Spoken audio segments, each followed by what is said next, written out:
अगर एक वायर छोटी है और एक लंबी है तो किसकी रेजिस्टेंस ज्यादा होगी? अगर एक वायर पतली है और एक मोटी है तो रेजिस्टेंस पे क्या इफेक्ट होगा?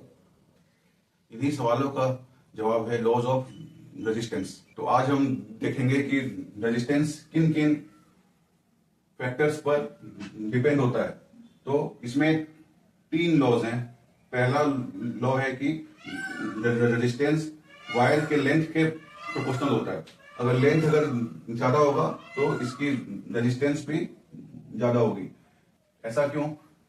क्योंकि अगर लेंथ ज्यादा होगा तो इलेक्ट्रॉन्स एटम से ज्यादा टकराएंगे और टकराने को ही हम रेजिस्टेंस कहते हैं। तो लेंथ अगर ज्यादा है तो कोलिजन भी ज्यादा होगा, इसीलिए आर एल के प्रोपोर्शनल होता है।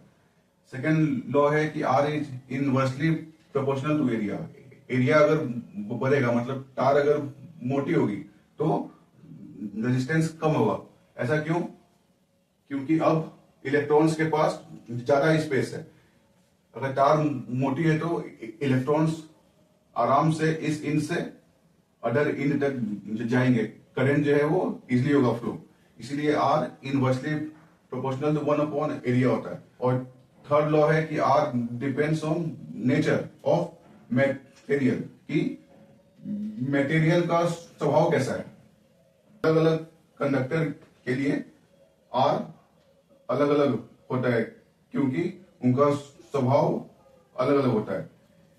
इसको हम रो से डिफाइन करते हैं। आर इज प्रोपोर्शनल टू रो।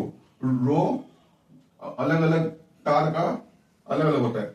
जैसे मान लो ये कॉपर की एक वायर है और ये निक्रोम की है, तो अगर दोनों का लेंथ अगर सेम है और एरिया भी सेम है तो फर्स्ट और सेकेंड लॉ से एल बाई ए सेम हो गया, लेकिन थर्ड लॉ से आर अलग होगा क्योंकि इन दोनों का रो अलग अलग है। R is proportional to row.